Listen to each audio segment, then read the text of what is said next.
Let's start off. Rice consumers are at risk as Galamsey contaminate crops.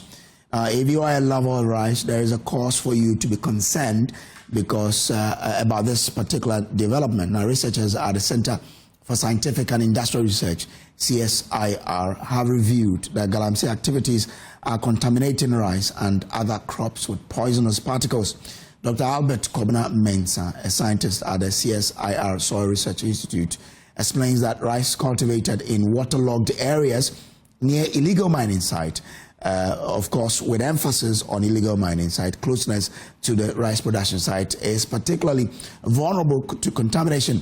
Now, sharing findings from a study conducted between 2019 and 2021 on Newsfile, Dr. Nwamase further cautioned that medicinal plants are also being affected, raising serious public health concerns. For example, I brought to illustrate how much we love our rice. You'll be eating rice, but unfortunately, we'll be eating arsenic. Because rice and arsenic are like they are like brothers. It is because of the condition under which rice is grown. Rice is grown in paddy fields, and paddy fields are usually, because they are anaerobic. Anaerobic means that they are waterlogged. So because of that, it facilitates the uptake of arsenic in rice fields. So that's what we have.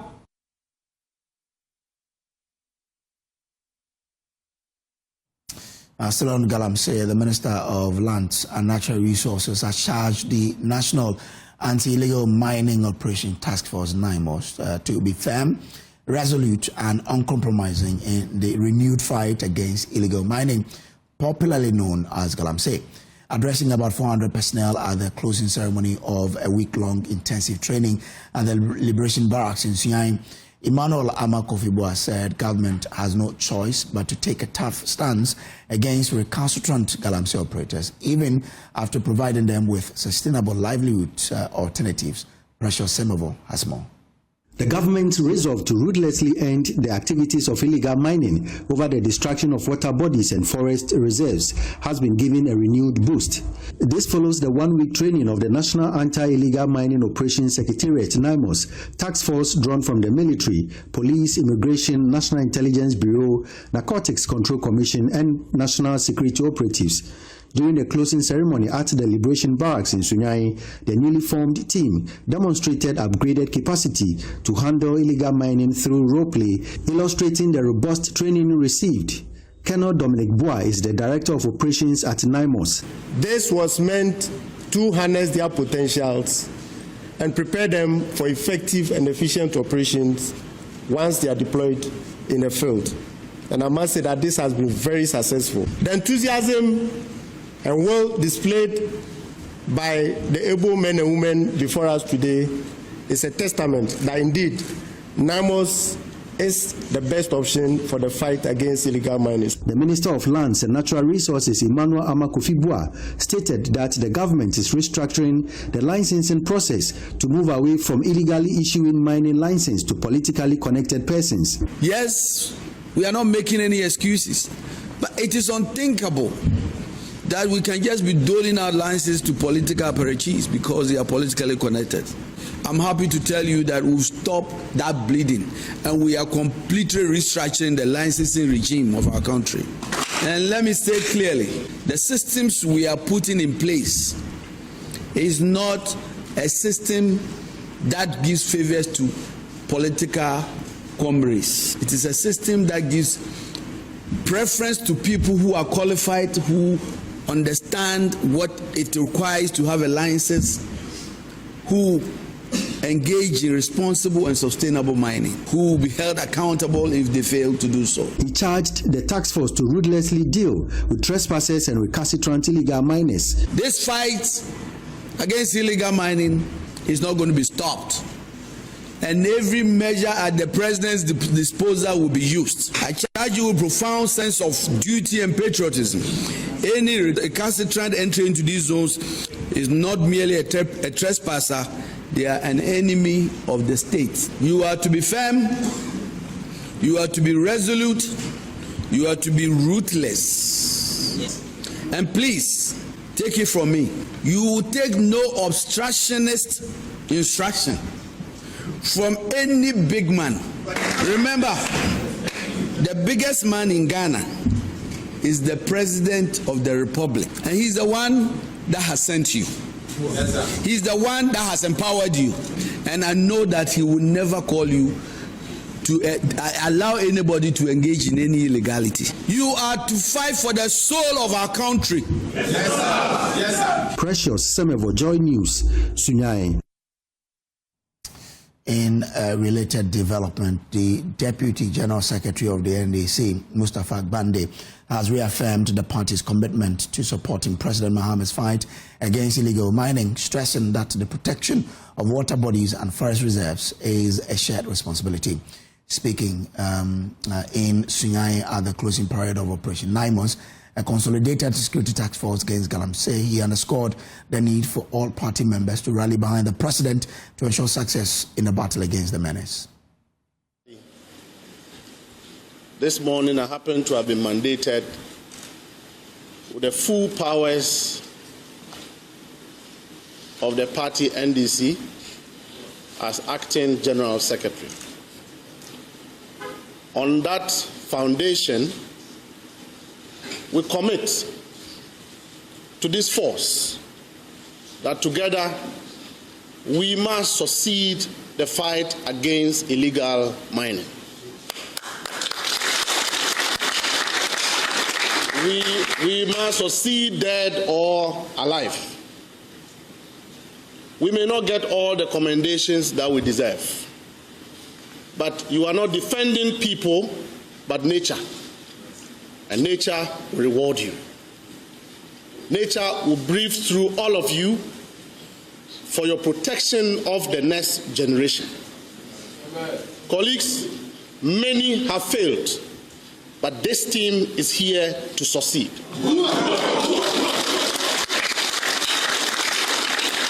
Your success is non-negotiable. Non-negotiable to the extent that the most powerful person in this country, His Excellency John Dramani Mahama, is fully backing you on this trip.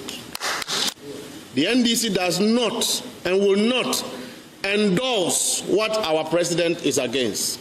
And the president has made it very clear that mining in water bodies, mining in the forest reserve, non-negotiably will not be tolerated, and you are charged to ensure enforcement of this.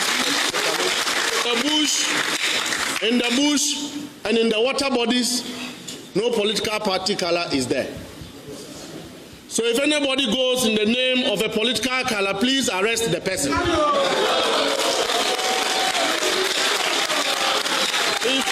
If anybody comes with the name of the president, please arrest the person. That is the only way you will succeed. We are also going to ensure that even those who have mined in the past, there will be a scheme to ensure they face the rigors of the law. We are not going to gather here again to think of another way to bring an end to illegal mining. This is the end of that chapter, and that chapter must come to close. The New Patriotic Party has taken aim at the governing National Democratic Congress over its fight against illegal mining, describing it as a battle the party cannot win. According to the NPP, the government's struggle is rooted in campaign promises made to Galamseyers ahead of the 2024 elections. Speaking on Newsfile, former NPP presidential aspirant Kojo argued that the challenge lies not in issuing mining leases, but in the NDC's manifesto pledges to illegal miners, which he said raised unrealistic expectations the government has since failed to deliver. Is that I'll get there. I'm trying to get to you. I'm trying to get to point where we are now and why come the NDC cannot fight the Galamsey fight. And that's what. Oh, really? Yes. NDC in Parliament is known for certificate of emergency, right? They've done that. I think they've done like 3 or 4 already in Parliament. Which of the things they say in their manifesto? AI to fight Galamsey. That has not been done. Legislation to fight Galamsey, that has not been done. In fact, of all the things they say in their manifesto on Galamsey, the only thing they've done is the gold board. none of the things they claim in their manifesto to do in the 9 months they've started. Equipment to fight Galamsey, nothing has been done. To even create dam banks to restrain the blue water guards. The blue water guards. The blue water guards, I didn't see that in their manifesto. But look, if we took 400 military to the rivers and they didn't get anything done, those blue water guards in t-shirts, definitely with their small waist, ain't gonna get it done. So let's not even kid ourselves what they can do, cannot do. But clearly something, the little they've done, let's say that, look, everybody will tell you, oh, President Mahama came in, he has issued less leases, he has withdrawn a lot of the leases. Less leases. As in the issued none. Yes, I'm saying issued none lease, right? Withdrawn, cancelled some of the leases that existed, but has the problem solved? Is the trajectory that way or this way? Where is the graph heading? It tells you that the leases is not the problem, because people who are giving lease are mining responsibly. That's why there is a law and they are mining, and they have signed up to reclamation, they've signed up to all the communities, and they are monitored because they have a lease. The problem is not the multiple leases that were given by the NPP government. The problem is the illegal miners who the NDC in the communities told them that vote us into power and we'll let you do whatever you want to do. So let's stay on this Galamsey issue and get on the phone lines to talk to Richard Elima. He is a natural resource governance expert. Richard, I'm grateful to you for joining us here. Now, I mean, you've heard what government intends to do. They are talking about 9 months ending Galamsey. You heard the Deputy General Secretary of the NDC saying that this will be the end of actions of government against Galamsey because they are going to end it.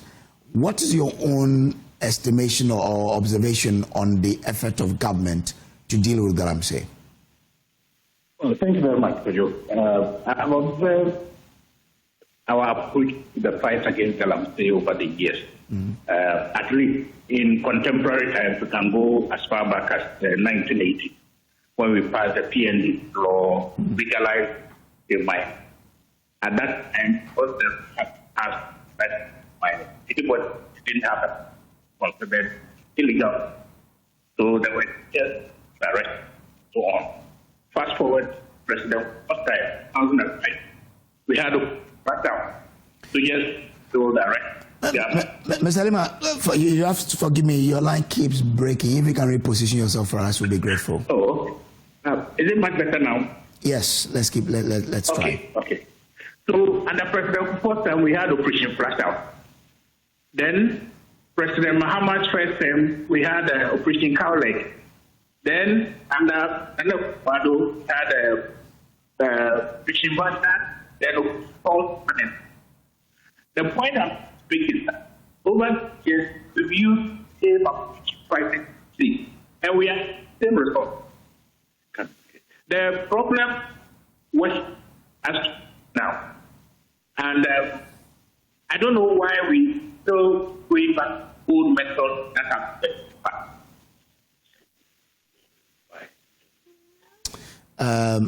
I don't know, but do I still have you? The line is not helping us too much, but I mean, how can government get it right really? Where in this fight against Galamsey?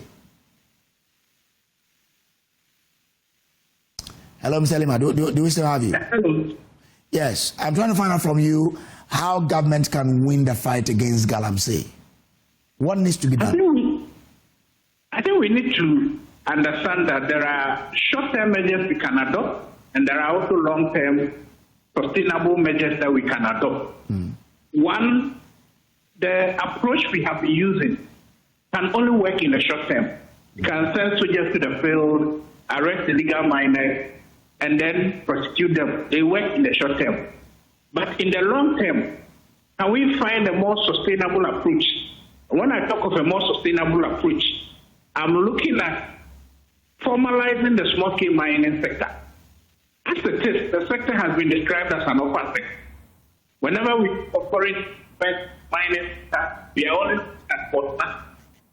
But all have just supported small-scale mining.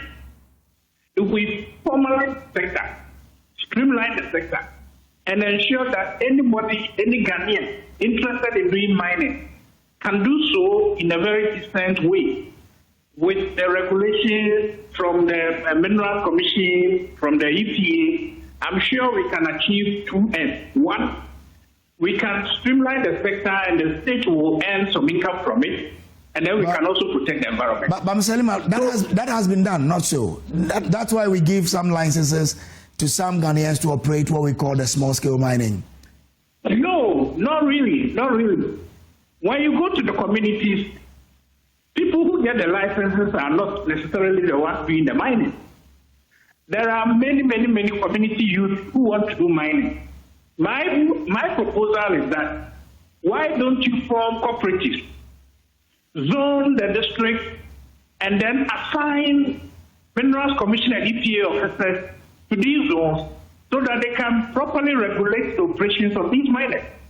As it is, there are thousands of license holders, most of whom are not even mining, but there are many miners who don't have the license. And they are doing whatever they like. Nobody supervises the operations. Nobody ensures they are operating according to the law, and so on. So my proposal is zone the district, get Minerals Commission and EPA officials to be in charge of the zone, get an equipment pool where these miners will be required to hire equipment from these equipment pools. That way we can regulate how these excavators and so on are used, and they don't go beyond the legally accepted limit. And then get graduates from UMA to support these miners so that they can do the proper thing. I believe that would be a more controlled way of ending galamsey rather than the haphazard methods that we have been using. And then finally, government needs to show commitment by targeting the supply side of galamsey, who are the financiers of galamsey. I do not think for a minute that the youth that we arrest, just check the people we arrest at the site. Young people, unemployed, most of them vulnerable people from the community, most of whom go to galamsey site just to get some daily bread. These are the ones who are arrested, paraded on TV, and then we convince ourselves we are fighting galamsey. That's a deceit. If we really are serious about fighting galamsey, let us target those whose money buy the excavators and other machinery that poor galamsey at the community level. Isn't your proposal close to what the government is doing, the RCOMS there, the Responsible Community Mining Scheme that they've launched? Yes, it does. It falls in line with that. But we have also seen the community mining concept of the previous regime, which failed. So obviously, it then comes down to implementation. We have all the laws, we have all the measures, but we still lack the political will to follow them through. So if government is serious about ending galamsey, then the best way to move is to ensure that the new strategy of cooperative mining strategy begins to work. And not just ensuring that it works, but as they are working, make sure you get EPA and Minerals Commission involved to make sure they do the right thing, they don't destroy the environment further. Government has just declared water bodies and forest reserves as security zones, which means that if you venture onto these river bodies and forest, you will have the military to deal with. That's a good way to start, not so? It is. It is. I totally support that move. Immediately, we need to address pollution of our water body. I think it has reached dangerous levels. Immediately, we need to address destruction of our forest resources. That has also reached a very dangerous level. So declaring them security zones, I am all for it. Again, I come back to effective implementation of this beautiful move by government. Remember 2017 to almost in 2019, we placed a total ban on all forms of mining, legal small-scale mining, illegal mining. We placed a ban, and we sent soldiers to the field. Eventually, what happened? It was rather in 2018 that the small-scale miners got the highest gold production level. So what was happening? Which were the people hiding in the forest doing the small-scale mining, doing the illegal mining? So at the end of the day, If we are able to implement it to the letter, I heard the minister talking. I saw his seriousness. If he really means business, and we will be able to get the security guys on the field, protect the forest resources, protect the water resources, I'm sure that will be a very good starting point. Then we can get to the cooperative mining, regulating their operations, making sure they do the right thing and so on. I'm grateful to you, Richard Elima, for joining us here. Now, Richard Elima My pleasure. is a natural resources governance analyst there. Now, away from that, the Multimedia Group Limited has emerged as Media Organization of the Year at the 36th CIMG Annual National Marketing Performance Awards. Now, the company won big because it also picked up 2 additional honors to cement its position as Ghana's leading media powerhouse. There's more in this report. The Multimedia Group Limited was adjudged Media Organization of the Year, while My Joy Online took home Online News Portal of the Year, and Asempa FM's Ecosystem was crowned Radio Program of the Year at the ceremony held in Accra. This year's event was themed Repositioning Brand Ghana, Marketing for Economic Growth and Transformation. Speaking to Adum News after receiving the awards on behalf of management, Programs Director of Asempa FM, Samuel Kwadade commended the hard-working staff of Multimedia Group Limited for their dedication and contribution. Kudos. These awards and every one of them is for everyone in Multimedia Group. Joy FM, Joy Prime, Joy News, Adum TV, Adum FM, Asempa FM, My Joy Online. Every business department, Multimedia Group, the award will be. Coordinator for Strategic Partnerships and Projects at JoyNews, MFA Ewenam Etiamwa Eli, emphasized the need for the media to consistently uphold professional standards while expressing gratitude to the CIMG for the honor. We are grateful to them. I mean, it's exciting to know that at the end of the day, what you do, people appreciate it. And more to that, it's also the fact that it invigorates us. And so we are grateful to them for this honor giving us and telling us that we are able, and for that matter, we should continue doing what we are doing. And if possible, even do better. More work for the gatekeepers, if you'd ask me. Of course, the industry has become very competitive, and so everybody is in a hurry to want to be the first to post the story or the news item. But that is why we have the gatekeepers. My advice is that the gatekeepers, regardless the pressure, we should not let down our guards. We should always make sure that what is expected of us is done, so that we can maintain the standards. Finally, the president of the Chartered Institute of Marketing Ghana, Michael Abiu, in his address urged organizations to invest in professional development and highlighted some key challenges while calling on Chief of Staff Julius Debra to support the process. Right. We have been doing this thing 36 years running. It's the oldest you have and the most prestigious that one can have. Marketing is therefore the bridge that will carry Ghana from the potential to prosperity and from local to international markets. Nana Yaganto, if you're here, there are some few statements I'll be making to the Honorable Chief of Staff. We've had initial discussions, and I hope that you can take this message along for us, because as he's the lead on coordinating government policy, we want to call on his leadership in championing a national policy mandating professional marketing expertise in all marketing-related sector appointments. Such a policy will embed marketing excellence at the core of Ghana's economic transformation.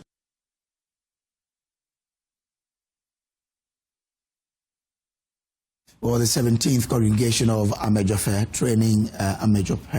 Training College was marked by a strong call for the integration of artificial intelligence, AI, in Ghana's education system. Delivering the keynote address, Dr. Harry L.K. Agbanu, chairman of the UPSA Governing Council, urged the 353 newly trained teachers to embrace AI as a vital tool for enhancing teaching and learning, stressing that it should be seen as a complement rather than a replacement for educators. The event also addressed infrastructure needs, with the college principal, Dr. Dixon Che, calling for urgent support to improve facilities. Ivy Setoji has more in the following report. 79 years, Amajope College of Education has trained teachers for Ghana's classroom, but at its 17th congregation, the message was clear. The next chapter of education belongs to those who embrace artificial intelligence. Chairman UPSA Governing Council Dr. Harry L.K. Agbanu says teachers who embrace AI will replace those who don't. Today marks the end of one journey and the beginning of yet another. We are here to embrace the future, a future where artificial intelligence is transforming the way we live, the way we work, and more importantly, the way we teach and learn. As one educational futurist has rightly observed, teachers who embrace AI will replace those who don't. And in fact, AI is enhancing how teachers deliver lessons, assess students, and engage learners. AI is making teaching easier, more efficient, practical, and fun. According to him, the teacher's role is no longer just about giving information, but guiding, mentoring, and coaching in a digital world. However, it is important to emphasize that AI does not replace the teacher. It amplifies the teacher's ability. As Bill Gates rightly puts it, technology is just a tool. In terms of getting kids working together and motivating them, the teacher is the most important. The role of the teacher is evolving. We are no longer mere transmitters of information. The facilitators, coaches, mentors, and human guides in an increasingly digital world. If we want to remain relevant and impactful, we must embrace the opportunities that digital technologies such as AI present.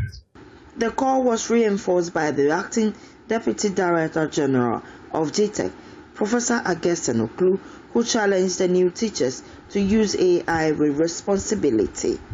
You are beginning your careers at a defining moment, the dawn of AI age in education. This is both your great challenge and your extraordinary opportunity.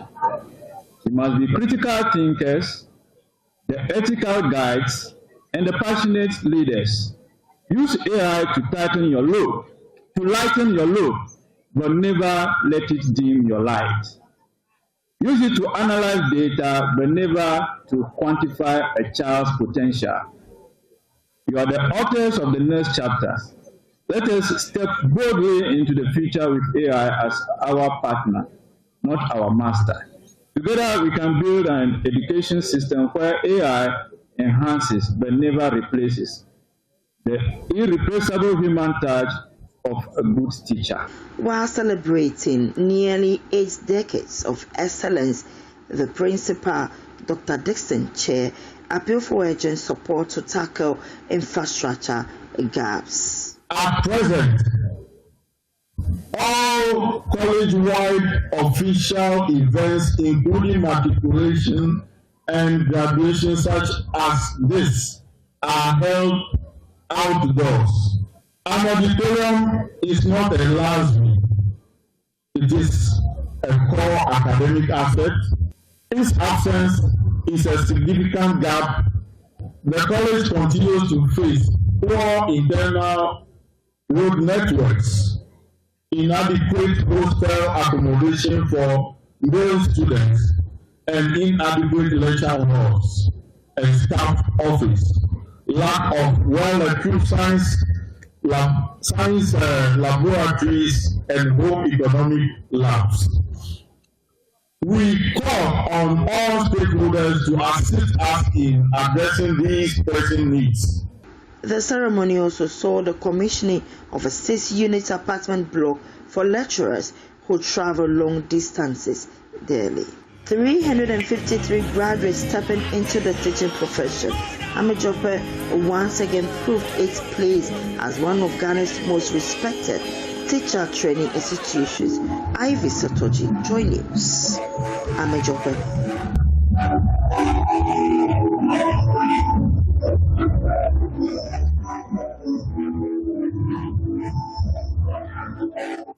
Now, overcrowding is crippling learning at Tanoso AME Zion JHS, where some classrooms are packed with more than 70 pupils. A new classroom block that was meant to ease the pressure has stalled, forcing some classes to be held under trees. Anna Sabit has more. This is the reality of education for these children here at the Techiman Tanoso AME Zion Junior High School. On a sunny day like today, these outdoor classes are a necessity, not a choice. What you see here is one of the few classrooms built in the 1980s, now bursting at the seams with class sizes exceeding 70, more than double the approved number. Bright Donkwebwaje is the headmaster here. The situation, according to him, is dire. Actually, I've been in this school for a very long time, and looking at the state of the building, it was built in the 80s. And when you enter into the classroom, it's not conducive at all for learning, which the children are suffering. When it gets to the afternoon time, when the sun becomes scorchy, very difficult for teachers to enter and teach. So sometimes we move to the tree. So we have our lessons under the tree. So we have prepared a marker board, which we normally use.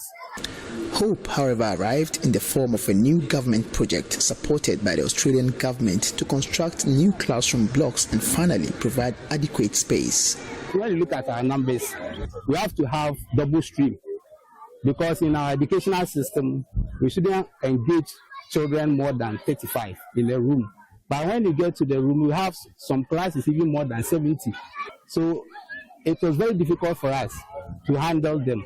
So I believe with this, it will help us to go very far, and the output will be very good and encouraging for the community. But that hope has faded almost as quickly as the project began. A change in national government has led to a dramatic slowdown. The site, which should be a hive of activity, now stands silent and abandoned. Eric Akwaseje is a contractor in charge of this project. Friday, timing factor. I do want to delay. I ever I do want to scan a bar, send a party, and I do want to between 6 months a year. But as I say, I do want to travel 1 year, but 1 year, and the other about monitoring. No, it's Cassay. The others and Cafans and the band, Tamadia. The delay has prompted local leaders to appeal to the new administration, arguing that the education of children should transcend political cycles. Member of Parliament for Techiman South, Martin J. Mensah-Kosa, is making a passionate appeal to the new government to fast-track the process. When it's completed, it's going to create a very good, conducive environment for teaching and learning, and the source of funding is very viable. The only challenge is they speeding up their work.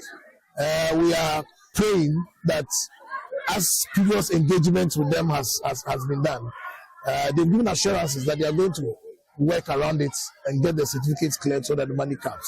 So if they are watching us, we are begging them that these projects are badly needed to help these children to live and learn well. And I'm sure that they should be able to do that for us. The foundation has been dug and the building has been erected, but the future of these students remains on shaky ground. The community here is watching and waiting, hoping that the promise made to their children won't become just another broken one. Anna Sabit, Joy News, Tanoso. The University of Professional Studies Accra has revised its dress code policy to strike a balance between professionalism and student expression. Vice Chancellor Professor John Kokode-Nwamase says the move reinforces UPSA's image as a premier professional training institution, promoting discipline and professionalism on campus. Stephen Mensah reports. July 2, 2025, a number of students at the University of Professional Studies, Accra, were turned away from lectures by a task force over what authorities described as indecent dressing. The action followed earlier warnings by the institution that they will no longer tolerate inappropriate attire on campus.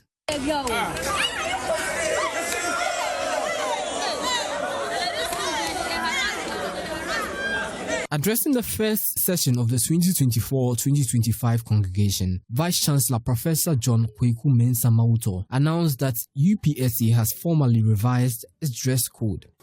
I am very happy to announce that we have reviewed the dress code for our students. And thank God the students were involved. And they acknowledged that some of their colleagues were abusing our policy. And for that matter, in the next few weeks, we will churn out this code to ensure that our professionalism as a university is sustained. Professor Mauto also disclosed that counseling services will be provided to students who breach the rules or struggle to adjust to policies. Management has decided to ensure that we reform than to sanction. Therefore, some of the issues we face as management, virtually every sanction goes with counseling, such that our counseling directorate will counsel virtually everyone who is either rusticated or punished with even warnings. Meanwhile, the university has also commissioned a quadrangle in honor of its former registrar, Oyo Enu Wright. It's humbling, and I am grateful that the little that I did was recognized and has been acknowledged today. The 2024-2025 congregation saw over 2,000 students graduate. The university leaders charged the graduates to leverage available resources to contribute meaningfully to national development. For JoyNews, Stephen Mensah. Now, private businesses in the Ashanti region are pushing for a cut in the mandatory quota paid on national service allowances. Currently, companies must surrender an additional 20% of the stipends of graduates posted to their facilities. The Association of Ghana Industries says the levy is adding to their operational cost. Chairman of the local chapter, Akwesi Nyameche, spoke on the sidelines of the annual general meeting of the association in Kumasi.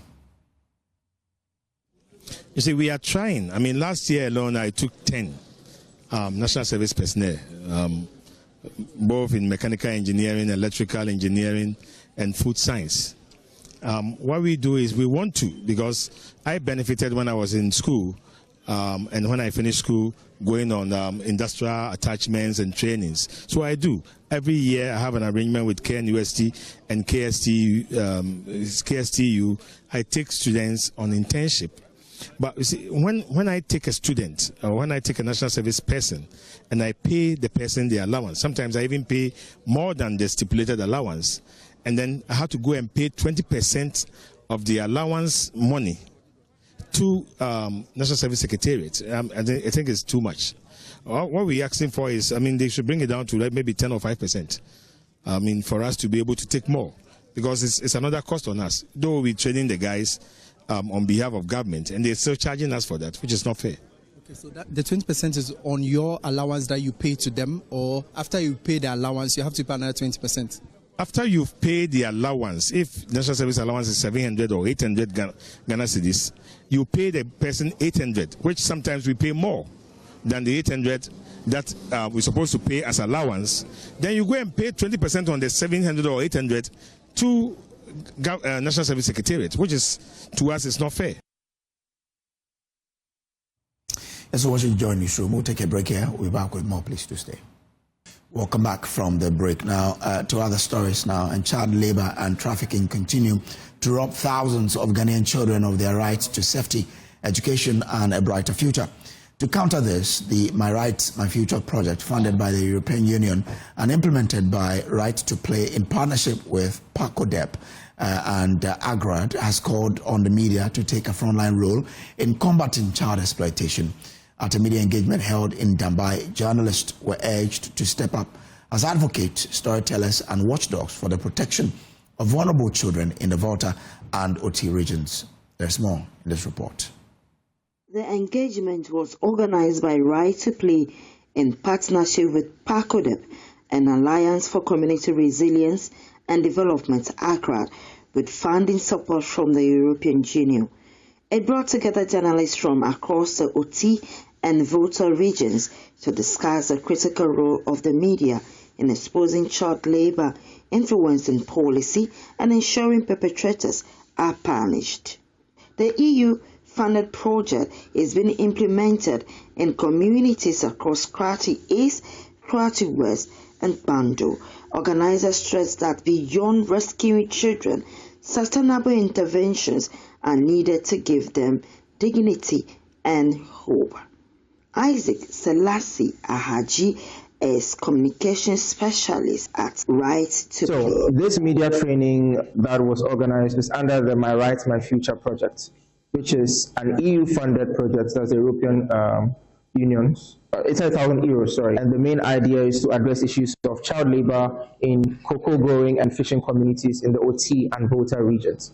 And so today's training, the idea really was to, first of all, build that connection with the media, get journalists to understand the problem, and having understood the problem, see how they can contribute in the fight towards addressing these challenges. Journalists were urged to use their platforms not just to tell stories, but to steer action against child labor in Ghana. Bangulore Kibuga is project manager for My Rights, My Future.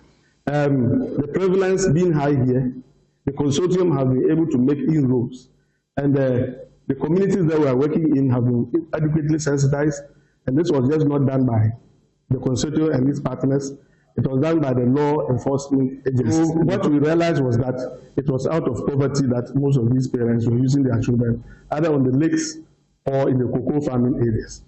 So once we educate them, and we are seeing that we are making inroads, so the plan going forward is to empower our CBOs. We have identified some community-based organizations where we are fashioning out a program. So those children that we are able to rescue and send them back to school, those who are above school-going age, we are liaising with the government institution, that is National NDSSI, to take them through some trainings. Director of Kokode, George Achibra, described the situation as a national emergency requiring bold and united action. We have gotten now is we have gone past the talk. We have the policies. If you look at the policy, the UN Convention for the Rights of the Child and Children's Acts, as we are looking at, Ghana is a leading country, and having taken Ghanaian child to this level, then we need to do more than we make the talk. We also have to propel and also wield the journalists. The media must be resourced. We're having children in cocoa fields. We're having children in the fishing industry, where children dive and go deeper into the waters to disentangle nets. So how do a journalist just walk and come? He needs to be resourced. This is a place where I think we all have to put our hands on deck. And I think it's about time that the policymakers and the implementers, it's not about just writing into the books, but how do we make them move? How do we mobile them? Ivy Satoji, JoyNews, Nambai. Powers Regional Minister Charles Luwanga Pozong has expressed deep concern over the rising cases of drug and substance abuse in the region. He warned that the menace, particularly among the youth, is destroying lives, breaking down families, and threatening the country's future human capital. Speaking at the 5th International Research and Development Conference of the Simon Diodong Dombo University of Business and Integrated Development Studies, the minister urged the university to take a leading role in raising awareness and curbing the practice among students. Upper West Regional Correspondent Rafik Salam has details. The 5th International Research and Development Conference of the Simon Diodong Dombo University of Business and Integrated Development Studies was held on the theme Sustainable Pathways for Peace, Governance and Inclusive Development in Africa. It has over 100 participants in attendance drawn from the various universities and colleges of education in the country and members of the governing council of the university. Director of Research, Professor Frederick Dayu, threw further light on the conference. The abstracts submitted for presentation at this year's conference exhibit great quality. Following a review process, 90 abstracts out of 124 were accepted and scheduled for presentations over the next 2 days. It is evident that the conference is making notable strides given the consistent increase in the number of submissions. In the effort to ensure that the papers presented at the UBIS Research Conference become useful academic outputs, the Directorate of Research led the process of reviewing full papers for consideration for publication in last year's conference book of proceedings. These submissions went through a rigorous double-blind review process, leading to the publication of 17 papers of good scholarly standard. Opening the conference, our Power Minister, Lawyer Charles Wongo Pozun, noted the pivotal role played by universities in not only producing graduates but nurturing critical thinkers, problem solvers, and ethical leaders. He therefore charged SDD Yobets to partner the Upper Regional Coordinating Council and other stakeholders to design and implement research-backed solutions facing the Upper region. From water and sanitation problems in our communities to sustainable agriculture to youth skills development, the university can and must be a partner in driving inclusive development.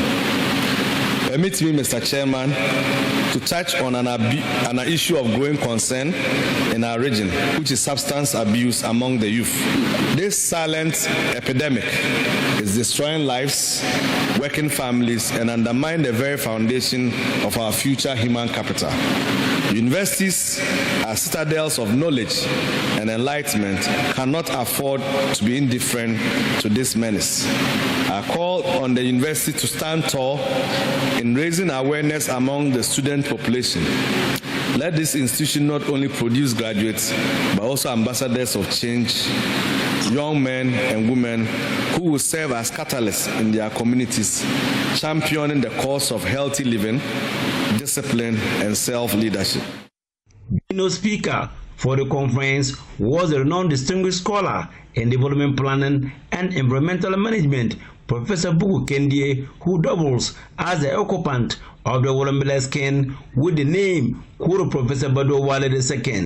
Professor Badwa Wale II called on the government to initiate and implement inclusive policies targeted at reducing unemployment among the youth, which he sees as a secret threat to the nation.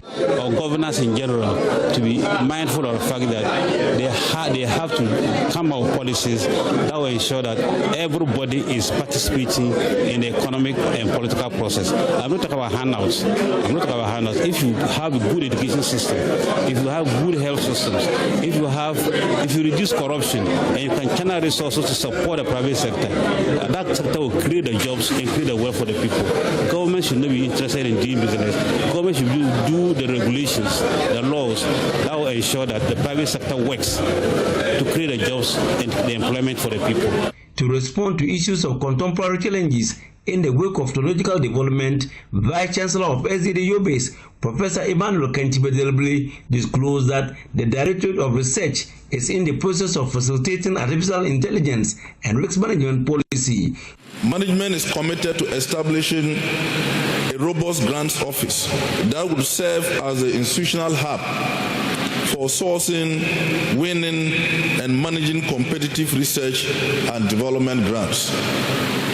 This office will provide structured support to faculty and researchers in proposal development, compliance, and partnership building, thereby enhancing our capacity to attract funding and expand the university's impact.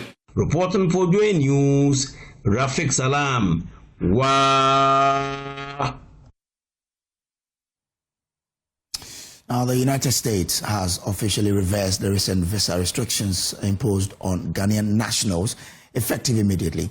The U.S. Embassy in Ghana announced the significant policy change via its official X formerly Twitter page, confirming the restoration of maximum validity periods for all categories of non-immigrant visas. This confirms a similar announcement by Foreign Affairs Minister Samuel Okudzeto-Ablakwa the previous day, confirming the reversal had been communicated during a recent bilateral meeting on the sidelines of the United Nations General Assembly in New York. The decision marks a major diplomatic success for the government of Ghana following months of high-level negotiations aimed at restoring healthier bilateral relations between Accra and Washington.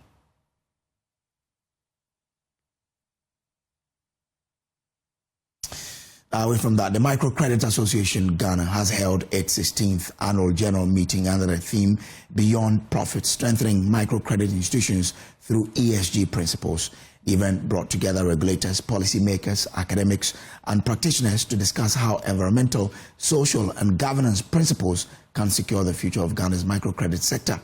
Now, despite economic headwinds, women accounted for the majority of new clients and borrowers, reflecting the sector's mission of empowering the underserved. Here is a report by Inathalia Konsa. Microcredit continues to be a lifeline for households, micro and small enterprises, and vulnerable communities across Ghana. At a section at the association's sustained general meeting, Executive Director Ebenezer Korte has urged government to establish a dedicated fund that will provide affordable capital for on-lending. He explained the intervention as critical to scaling financial inclusion. Given the highly informal nature of our economy, microcredit will continue to serve as the lifeline for households, MSMEs, and communities.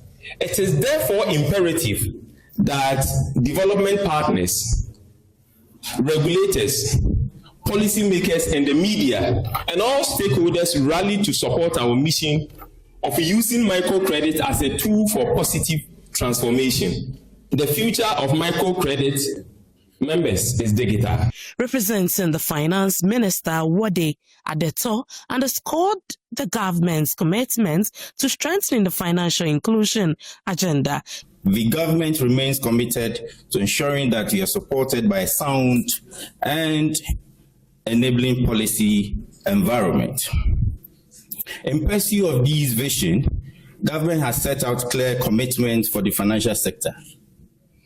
These include enhancing the regulatory frameworks for the microfinance industry to improve supervision and a more resilient financial system. The Bank of Ghana also pledged its support. Head of other financial institution supervision, Desmond Agbega, announced plans for a sustainable banking framework. Bank of Ghana is currently developing a framework for sustainable banking principles tailored for microfinance institutions. This initiative seeks to guide MFIs in embedding ESG considerations into their operations, lending practices, and risk management framework.